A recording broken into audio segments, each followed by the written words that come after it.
이 시간 하나님께서 주시는 말씀은 창세기 28장입니다. 저희 하나님의 말씀을 경외하는 마음으로 자리에서 일어서서요. 창세기 28장 10절부터 22절까지 개역개정으로 제가 10절부터 22절까지 개역개정으로 제가 읽겠습니다. 야곱이 부엘세바에서 떠나 하란으로 향하여 가더니 한 곳에 이르러는 해가 진지라. 거기서 유숙을 하려고 그곳에 한 돌을 가져다가 베개로 삼고 거기 누워 자더니 꿈에 본즉 사닥다리가 땅 위에 서 있는데 그 꼭대기가 하늘에 닿았고 또 본즉 하나님의 사자들이 그 위에서 오르락 내리락 하고 또 본즉 여호와께서 그 위에 서 이르시되 나는 여호와니 너의 조부 아브라함의 하나님이요 이삭의 하나님이라. 내가 누워 있는 땅을 내가 너와 내 자손에게 주리니 내 자손이 땅의 티끌같이 되어 내가 서쪽과 동쪽과 북쪽과 남쪽으로 펴져나갈 때며 땅의 모든 족속이 너와 내 자손으로 말미암아 복을 받으리라. 내가 너와 함께 있어 내가 어디로 가든지 너를 지키며 너를 이끌어 이 땅으로 돌아오게 할지라. 내가 내게 허락한 것을 다 이루기까지 너를 떠나지 아니하리라 하신지라. 야곱이 잠이 깨어 이르되 여호와께서 과연 여기 계시거늘 내가 알지 못하였도다. 이에 두려워하여 이르되 두렵도다. 이곳이요 이것은 다름 아니 하나님의 집이요 이는 하나님의 문이로다 하고 야곱이 아침에 일찍 일어나 베개로 삼았던 돌을 가져다가 기둥으로 세우고 그 위에 기름을 부었고 그곳 이름을 베델이라 하였더라. 이 성의 옛 이름은 루스더라. 야곱이 서안하여 이르되 하나님 이 나와 함께 계셔서 내가 가는 이 길에서 나를 지키시고 먹을 떡과 입을 옷을 주시오 내가 평안히 아버지 집으로 돌아가게 하시오면 여호와께서 나의 하나님이 되실 것이요 내가 기둥으로 세운 이 돌이 하나님의 집이 될 것이요 하나님께서 내게 주신 모든 것의 10분의 1을 내가 반드시 하나님께 드리겠나이다 하였더라. 풀은 마르고 꽃은 시드나 하나님의 말씀은 영원히 서리라. 아멘. 자리에 앉으셔도 됩니다. 기도하겠습니다. 사랑하는 주님, 신실하신 주님, 자녀를 사랑하시고 자녀를 보호하시고 미리 예비하시고 찾아가시는 주님, 그 마음에 우리의 마음이 우리의 믿음이 향하게 하여 주옵소서. 하나님 이 시간 아버지께서 말씀하여 주옵소서. 또한 우리 안에 어떤 소리도 침묵하게 하셔서 주님의 말씀을 들을 때 주님의 뜻에 순종하는 용기도 주옵소서. 모든 방해와 교만한 마음으로부터 우리를 보호하여 주시고 본문에 집중하게 하시고 하나님의 말씀을 간결하게 그러나 분명하게 전하게 하여 주옵소서. 성령님 우리에게 말씀하옵소서. 우리가 듣겠나이다. 예수님의 이름으로 기도합니다. 아멘. 다음 주는 발렌타인입니다. 제가 작년에 너무 여자 집사님들한테만 집중적으로 발렌타인 설교를 한 것 같아 이번에는 남자 집사님을 집중으로 하려고 하는데요. 저희 아들이 저한테 그러더라고요. 엄마는 남자의 마음을 몰라도 너무 몰라. 여러 책을 읽고 있는데요. 쉽지 않습니다. 흔히 부모 세대의 짙은 그늘이 자녀 가슴에 고스란히 새겨집니다. 이것이 드문 일은 아니죠. 아주 흔한 일이에요. 그러나 흔하다고 해서 고통이 아닌 것이 고통을 완화시키지는 않습니다. 고통은 고통이죠. 고통은 우리 심령을 정말로 사무라치게 아프게 합니다. 부모와 자녀의 관계는 참 묘해요. 부모는 자녀는 이유를 모르는 채 서로가 깊은 피해자가 됩니다. 부모는 자녀를 너무나 사랑합니다. 보석같이 여깁니다. 그런데 사랑한다고 하는 일들이 오히려 자녀에게 가장 깊은 지우기 어려운 상처를 주는 모순에 빠집니다. 그래서 부모는 가해자이자 피해자입니다. 어떤 경우는요, 부모의 최선이 자녀에게 최악이 될 수도 있습니다. 종종 어머니들은요, 왜 자기 안에 그렇게 강렬한 도끼가 일어나는지를 모릅니다. 자녀들은요, 부모의 어두운 그늘 때문에 힘들고, 또 어떤 경우는요, 부모가 너무 흠없이 잘 살아도요, 그런 부모의 삶을 도저히 따라갈 수가 없어 자녀들은 힘들어하기도 합니다. 부모가 너무 무관심해도 힘들고요. 너무 많은 관심을 가져도 힘들어합니다. 이삭은요, 하나님의 뜻 대신 자기의 입맛, 자기의 감정, 자기의 생각을 따랐습니다. 그렇지만 결과적으로요, 에서인 줄 알았던 야곱에게 축복을 하였습니다. 그 결과로 에서인 줄 알았던 야곱을 축복함으로 맏아들 에서로부터는 원망의 하사를, 그리고 둘째 아들 야곱으로부터는 배신의 쓴잔을 마셨습니다. 아내로부터는 사기를 당했어요. 야곱, 장자의 축복을 간절히 원했기에 자신을 형 에서처럼 위장해서 그렇게 아버지로부터 장자에게 주는 축복을 얻어냈습니다. 그러나 그럼으로써 야곱은요, 나라는 사람은 결국은 이렇게 속임수라도 써야지만 억지로 축복을 받아낼 수 있는 사람이구나. 그런 존재밖에 안 되는구나 하는 자괴감에 빠졌을 것입니다. 아내 리브가는요, 하나님을 신뢰하는 대신 조바심의 결과로 끝내 맏아들 에서를 비참한 맏아들로 만들어 버렸습니다. 사랑하는 둘째 아들 야곱과는 영영 헤어지게 됐고요. 남편에게서는 신뢰를 잃었습니다. 아들 에서는요, 어머니에게 단 한 번도 제대로 된 맏아들로 받아들여진 적이 없다는 사실을 다시 한번 확인했던 순간이었을 것 같아요.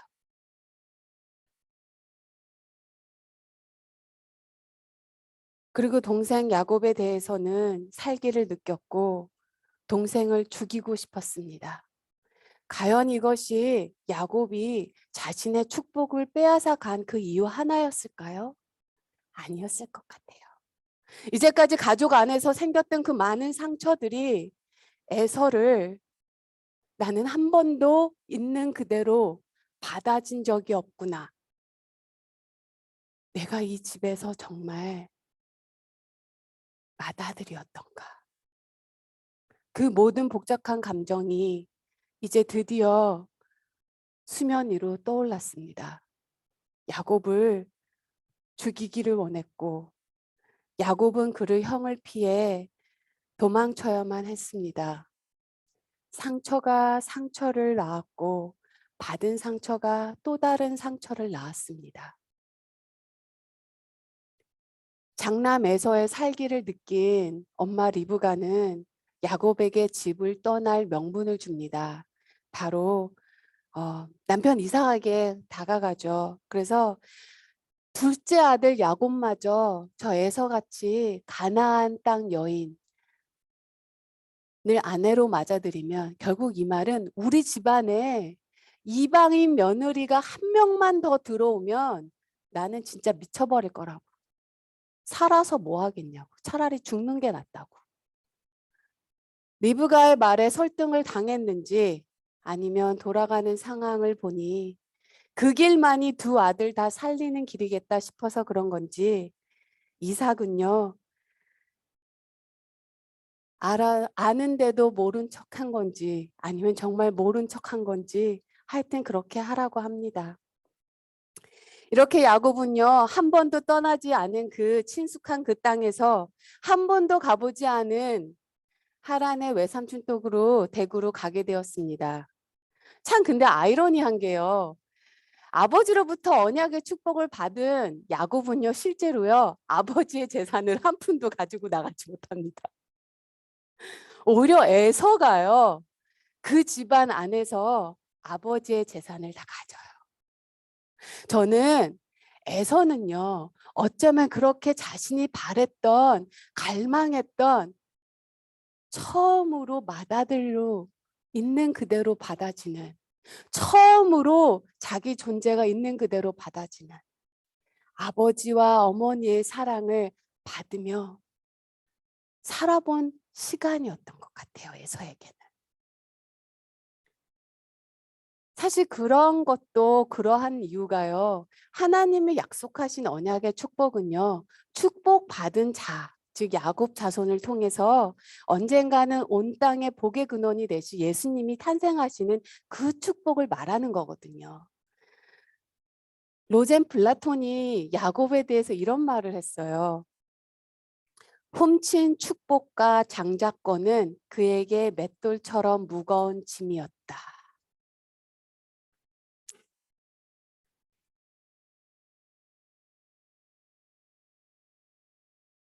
아마 우리 가운데서도 이렇게 가족의 무거운 짐, 세상의 무거운 짐을 어쩔 수 없이 억지로 아니면 나의 실수로 어떠한 이유서라도 이렇게 무거운 짐을 어깨에 메고 떠나야 했던 순간이 우리에게 모두 있었을 거예요. 전 야곱의 정말로 엄청난 자괴감에 빠졌을 것 같아요. 나는 이렇게만 해야지 살 수 있는 존재인가? 사랑하는 성도 여러분, 나 자신을 피해 내 마음이 도망갈 곳은 어디입니까? 나 자신으로부터 숨을 곳은 어디입니까? 저에게는 교회였어요. 나 자신으로부터 숨을 곳이 교회였습니다. 내 자신을 피해 내 마음이 도망갈 수 있었던 곳이 바로 교회였어요. 하나님의 품이었습니다. 이렇게 아무도 없이 돈 한 푼 없이 지팡이 하나 의지하며 야곱은 걸어갑니다. 아직 갈 길은 너무나 먼데 겨우 하루 길 걷고 100km 걷고 야곱은 힘이 소진해 버렸어요. 형 에서가 언제 쫓아와서 자기를 죽일지도 모르는 두려움에 빠졌습니다. 그것보다요. 오늘 당장 오늘 밤에 강도를 만나서 그가 안개처럼 이 땅에서 사라져 버릴지라도 아무것도 이상할 것 하나도 없는, 그리고 그 누구도 그가 죽었다는 것을 알 길이 없는 그 광야. 야곱은 돌 하나를 주워다가 베개로 삼고 잡니다. 돌베개는 위급한 순간에는 호신용이 될 수도 있거든요. 정말 우리에게 힘을 주는 것도 사람이지만 우리의 힘을 빼앗아 가는 것도 사람입니다. 우리에게 용기를 주는 것도 사람이지만 우리를 가장 두렵게 만드는 것도 사람입니다. 그래서 차갑고 무정한 세상에서요, 상처받지 않기 위해 사람들은 자기 마음을 갑각류처럼 더욱 단단하게 만듭니다. 그리고 스스로 움츠리고 있으니 더욱 외롭고 쓸쓸합니다. 자신감은 점점 사라져가고 자신감이 없기에 깨어지기 쉬운 그릇과 같습니다. 한마디의 말과 사랑에도 위로받지만 동시에 한마디의 말과 눈치에도 상처를 받습니다.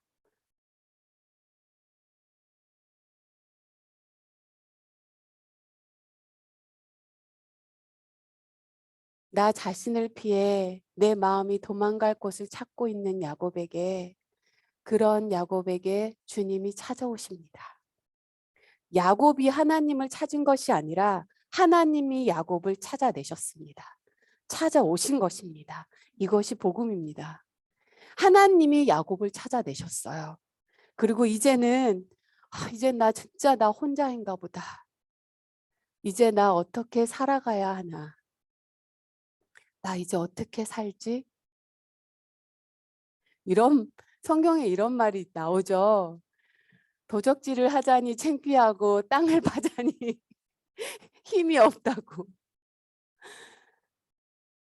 어떻게 살아가야 하나? 나 이제 정말 혼자인가 보다. 모두 나를 떠났나 보다. 하는 야곱에게요. 그가 결코 혼자가 아님을 하나님은 꿈으로 보여주십니다. 아마 여기 계신 많은 분들 중에 우리 삶 속에서 이런 순간이 있으셨을 거예요. 찾아오시는 하나님. 야곱의 때에는 꿈으로 보여주시기도 하셨습니다. 근데 이제는 우리에게 말씀이 있기 때문에요.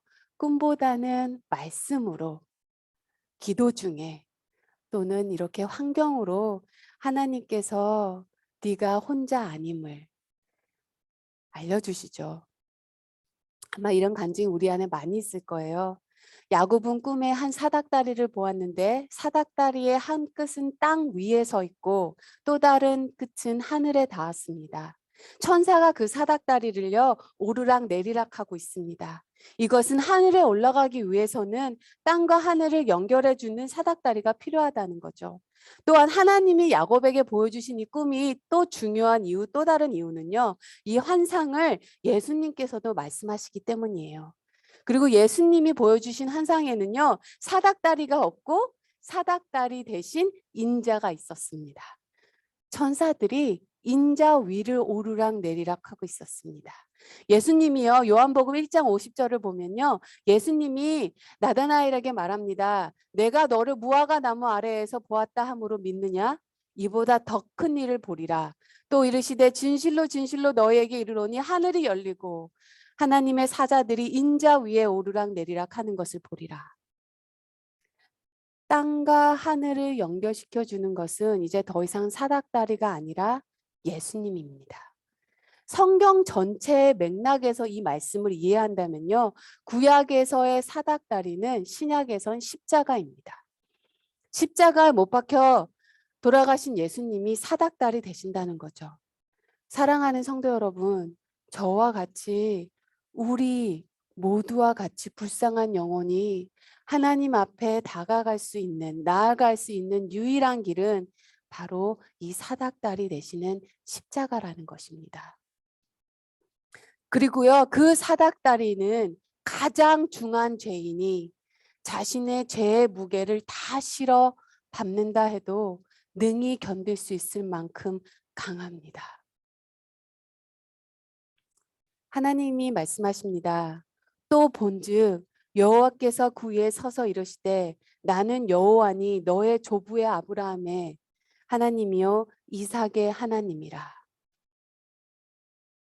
13절 말씀이죠. 이 말씀은요. 나는 여호와니 너 조부 아브라함의 하나님이요 너 이삭의 하나님이라 라는 말씀은요. 나는 이제 너의 하나님이라 라는 말씀이십니다. 나는 아브라함의 하나님이었고 이삭의 하나님이었어. 그런데 이제는 나는 너의 하나님이라. 그리고 하나님은 야곱에게 땅과 자손을 약속합니다.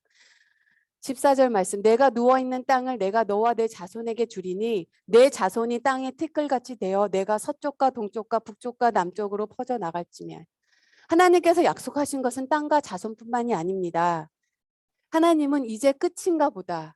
이제 여기가 나는 다인가 보다 하는 야곱에게 이것이 끝이 아님을 하나님께서 아직 더 할 일이 남으셨음을 야곱에게 보여주세요. 바로 땅의 모든 족속이 너와 내 자손으로 인해 말미암아 복을 받으리라. 하나님은요 이삭의 후손을 복의 근원으로 삼으셨어요. 비전을 주십니다. 하나님과 이삭과 야곱의 존재했던 이유는요 천하 만민들이 복을 받기 위한 복되게 하기 위함입니다. 이것은 야곱뿐만이 아니라요. 이 땅에 있는 모든 믿음의 가정을 향한 하나님의 비전이에요. 어둠에서 당신을 내신 그 하나님의 무궁한 영광을, 그 밝은 빛을 이 세상에 보여줘야 되는 것이 바로 믿음의 가정입니다. 우리의 비전입니다. 사람을요, 무엇보다 강하게 하는 것이 비전입니다. 두려움을 정복하게 해주는 것이 비전입니다. 유혹에 흔들리지 않게 해주는 것이 비전입니다. 우리 젊은 세대 너무나 많은 유혹의 갈림길에서 살고 있어요.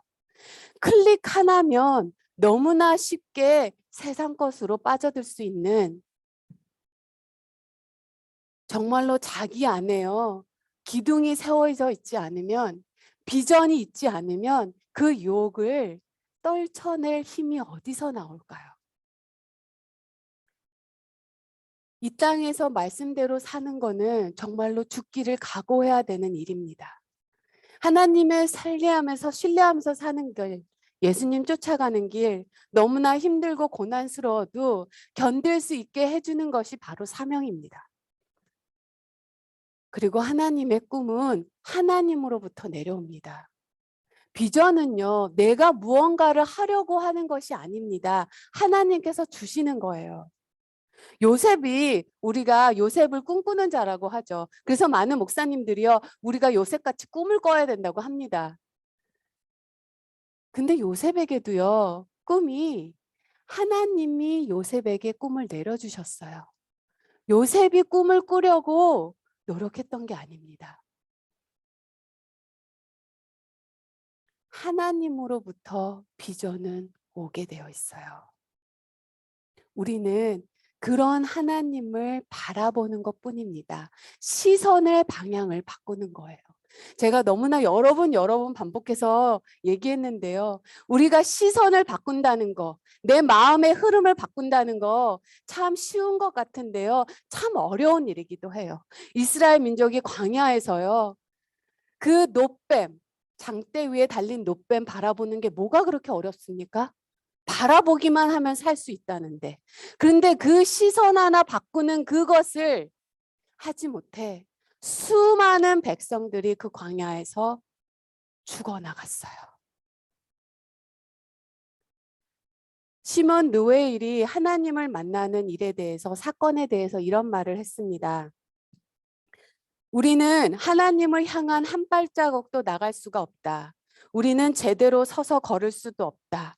우리는 단지 그분을 바라볼 수 있을 뿐이다. 우리는 그분을 찾아 헤맬 필요도 없고 단지 바라보는 방향을 바꾸기만 하면 된다. 우리를 찾아다니시는 분은 바로 하나님이시다. 저는 이 말씀이 너무너무 은혜예요. 하나님, 나를 찾아 주옵소서. 하나님, 저에게 다가와 주옵소서. 하나님, 내 손 붙잡아 주옵소서.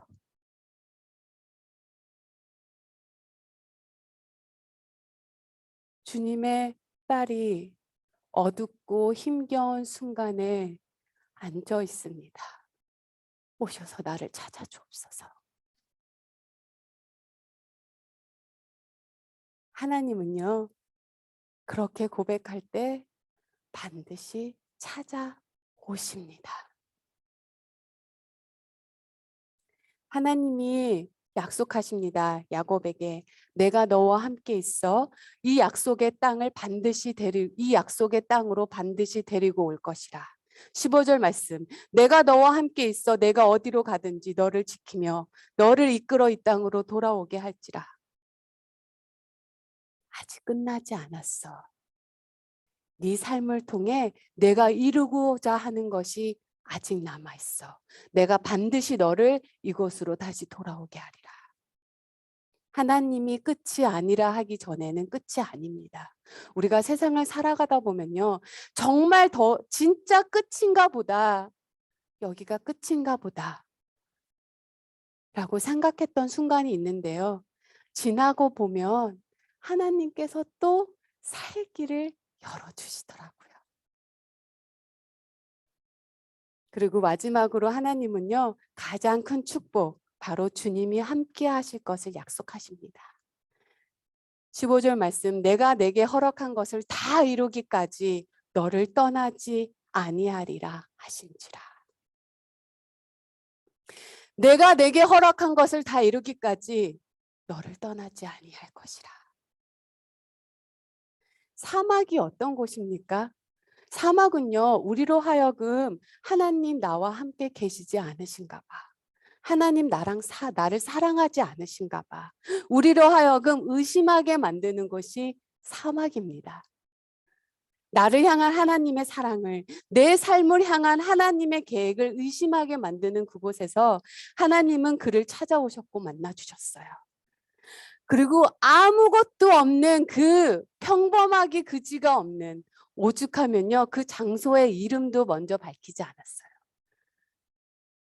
그곳을요 천국과 세상을 연결하는 중심축으로 만드셨어요.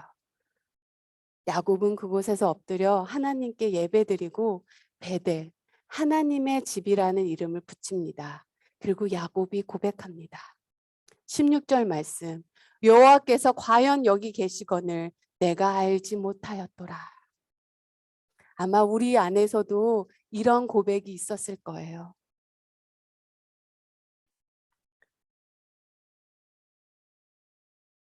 저에게도 이런 야곱과 같은 고백이 있었습니다. 바로 다 떠났구나. 이제 정말 나 혼자 남았구나. 아무것도 나에게 도움이 되지 않는구나. 그런데요, 하나님은 아직 떠나지 않으셨더라고요. 하나님은 나와 함께 계시더라고요.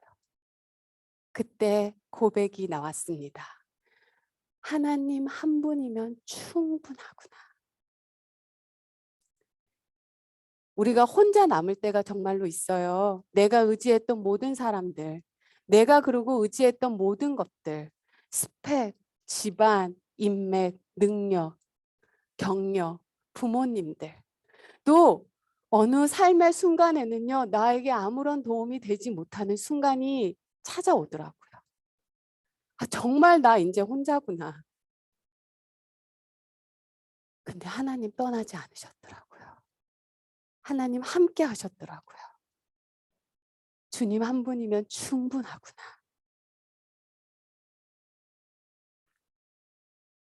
그러자 세상이 달라 보였습니다.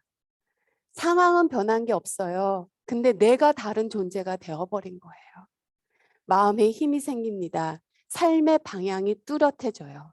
삶이 하나님 이야기가 아닌 하나님 자체로 풍부하게 채워집니다. 저는요, 저희 주님의 교회 성도님들 한 분 한 분이요, 하나님의 이야기로 채워진 성도가 아니라 하나님 그분 자체로 풍부한 한 분 한 분 되시기를 정말로 소망하고 기도합니다. 저희 딸이 이제 독일로 갔어요. 독일로 가는데 짐을 챙겨야 되는데 짐을 가져가는 게 한계가 있잖아요. 트렁크 하나. 정말로 거기 가서 당장 필요한 물건들.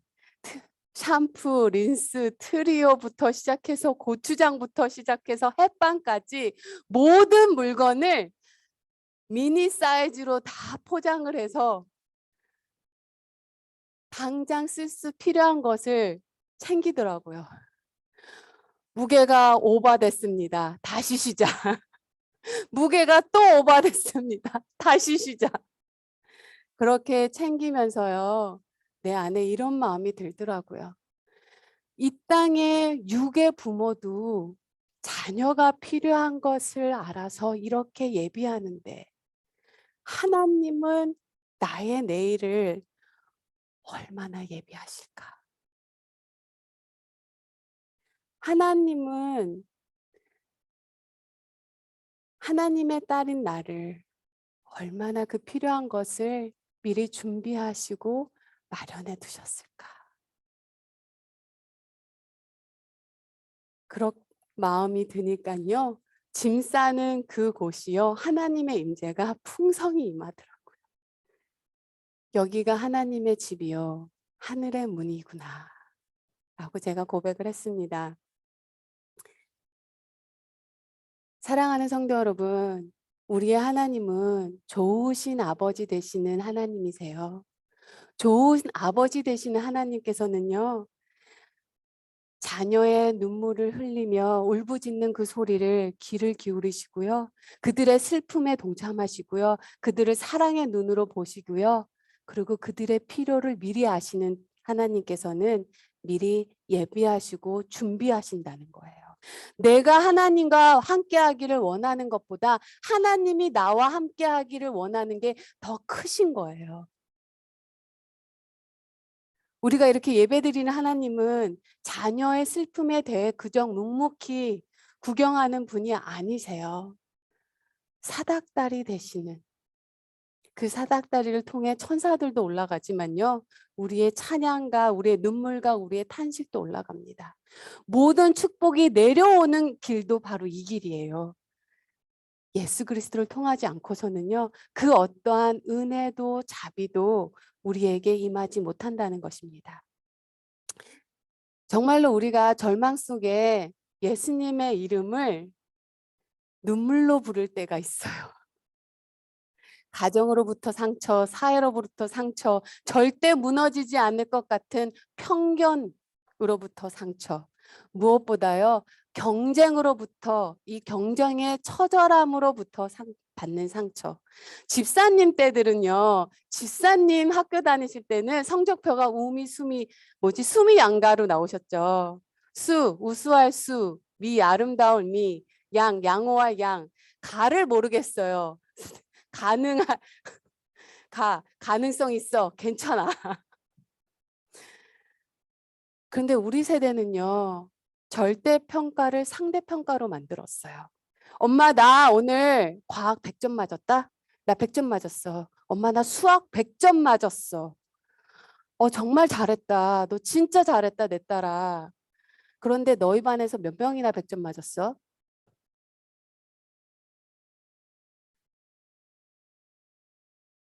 겨우 하나, 두 개 틀린 걸로 밥을 안 먹고 우는 세대.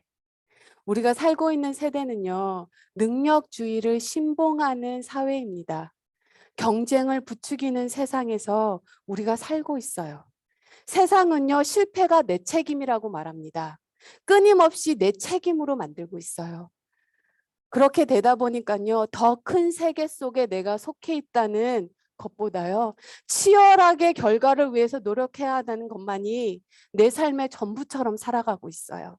그러다 보니 모든 사람들이 고립되어 있고요, 관계가 끊어져 있어요.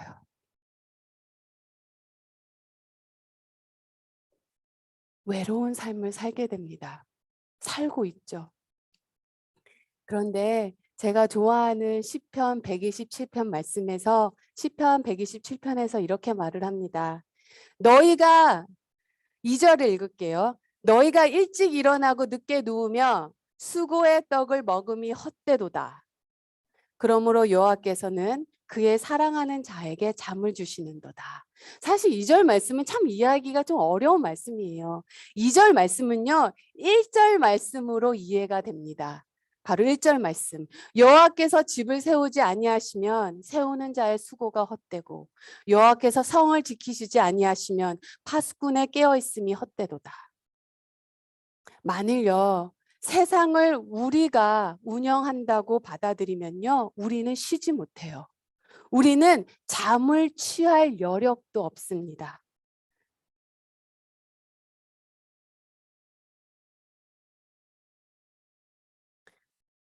오직 하나님을 신뢰한 자. 우리 누구도요. 내일 나에게 무슨 일이 일어날지는 알 수가 없습니다. 오직 하나님을 신뢰하는 자. 그분이 나를 붙잡고 있음을 믿고 있는 자만요. 주 안에서 쉴 수 있어요. 시편 3장 5절 말씀. 내가 누워 자고 깨어 있으니 여호와께서 나를 붙드심이로다. 천만인이 나를 에워싸 친다 하여도 나는 두려워하지 아니하리라. 성 어거스틴이요. 이 말씀을 요즘 시대 말로 바꿨습니다. Our heart is restless until it rests in you. 주께서 나를 창조하셨으니 내가 주님의 품에 안기기 전에는 참된 안식이 없나이다. 안식이 없으십니까?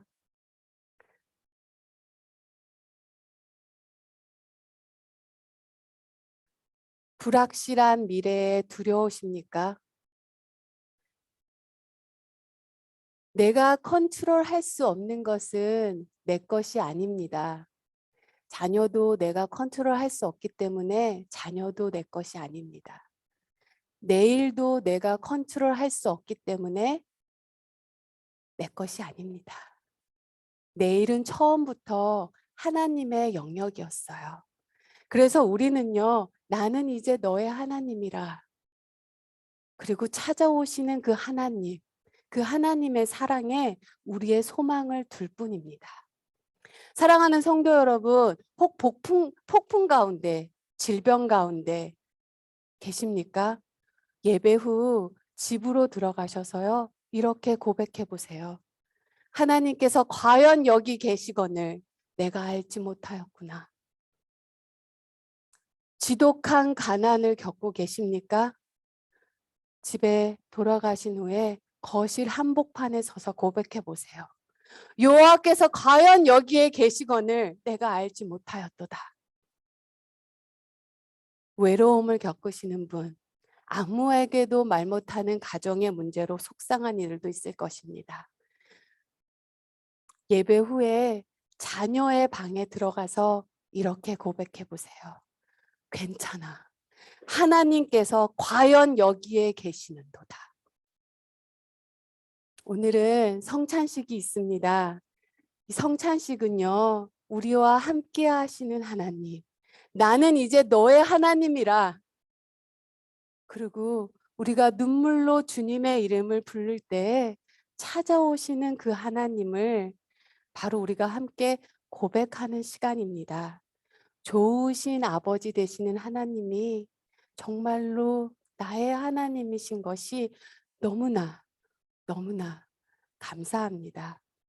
성찬으로 초대합니다.